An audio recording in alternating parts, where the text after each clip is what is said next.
I'm Cash, and welcome to Cash Talks Football, where I use my over 20 plus years of coaching experience to break down every single goal scored in the Premier League.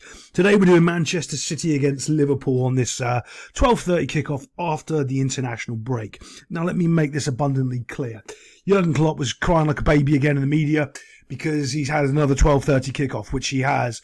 I think Liverpool have had something like 13 or 16, compared to the closest one is 5, which is ridiculous. Why is 12:30 important? Well, because they have a whole rich routine and stuff planned of how they do the day.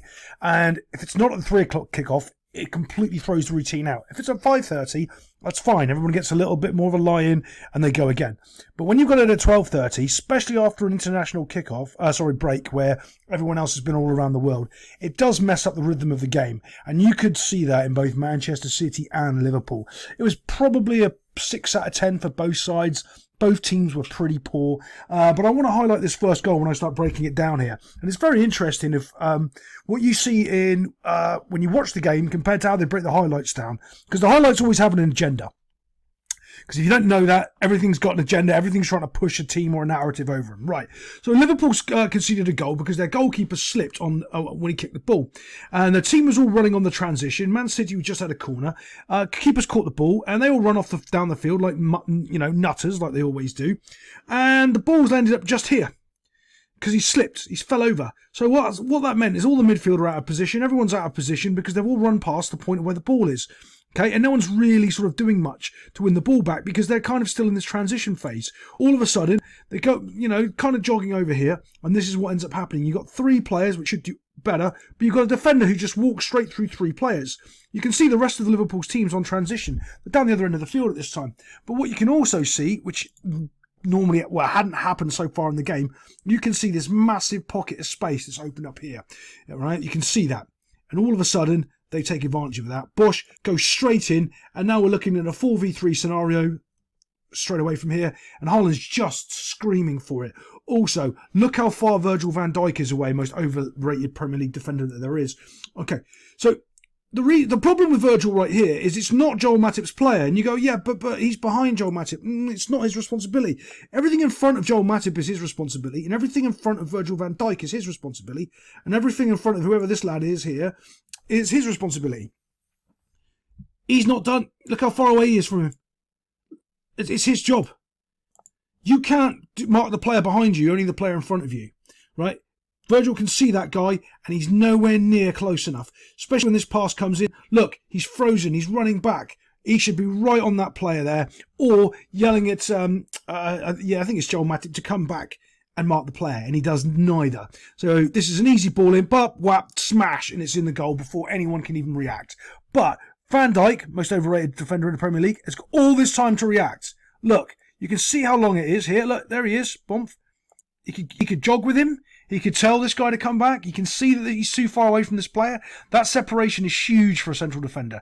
Yes, the goalkeeper's slipped. Yes, the goalkeeper's made a mistake. Yes, there's a bad decision there. Whatever. Too many players are forward.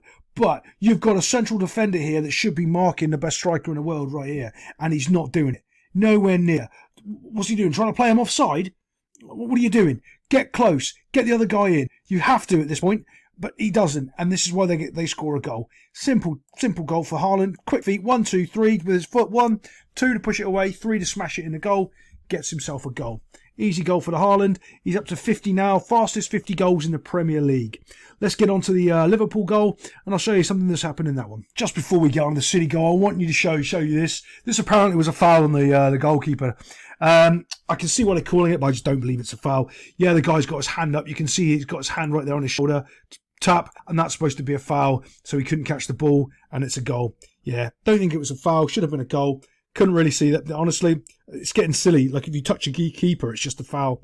Don't agree with it. Should have been a goal. Let's get on to the Liverpool goal. Okay, it starts over here on the left-hand side with this player had his dad nicked a couple of weeks ago, Luis Diaz. I think he's a fantastic player. Liverpool, I don't believe, use him properly. He's not used anywhere near enough, in my opinion. I'd have him starting every single week, day of the week. But we can see, like, City are doing what City are doing. They're kind of defending well, but they know they're good enough, so they're not really fussed at what you're doing. They're all jogging.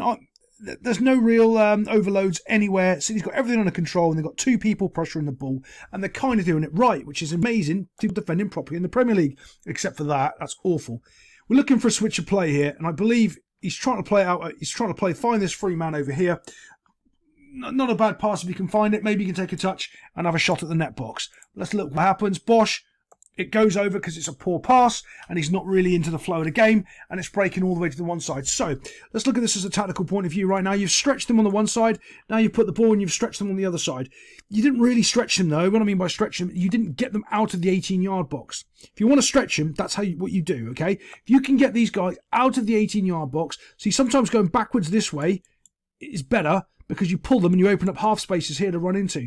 Trying to push into the box all the time isn't necessarily a good thing, because you compact everybody in an area. Right, so let's carry on and look at this a little bit more. As this breaks on over here to Mo Salah, we have a little freeze frame and see what's going on. Now we can see that there's a little bit of a gap opening up here in the middle. I'll draw it for you. It's not very big, but you can see it. There it is. Okay, there's the gap. Okay, and you can see here's a runner. There's a point here where you've got some players that are going to kind of stop. If you pass it right here, he's going to be quick enough to intercept that. Even if he doesn't intercept it, slow the ball down and get on top of you so you can't get your shot away. But this is really good play here for this young man here. He makes a run. Do we see that? And as he does, watch these 2 players completely open up the space even more. So it's gone from a little bit of a square that was open to a much bigger square that's open. Now, can we see that? And it's only a little bit. The player was there a second ago and now he's moved. That makes this pass so much easier. This little run here makes all the difference in the world. Just being a runner. If you want to be a good player, sometimes be aware that the lazy player's behind you. He's walking, you're running, you're pulling players, and you can't hope that your teammate on the ball is smart enough to pick out the lazy player here. In this fact, he's their right back, and he just hits it in the goal. Bush and gets away with it. A couple of things there. You're not expecting the right back to be in your 18-yard box, putting it into the goal. It's got a good quality finish there. But they have enough players around as well. It's just that run that's distracted them. That's the problem there. Little distraction from the run. You can see he's trying to get there because he's realised the danger, and it's all too late. Overall, not a great game. It's not a title decider. I just don't think either team wanted to lose the game today, and you can see that if they had played like next week, after they were in a bit of a rhythm from the international break, it might have been a better game, but overall it wasn't a great game. Thanks for staying, and I'll see you next time on Cash Talks Football.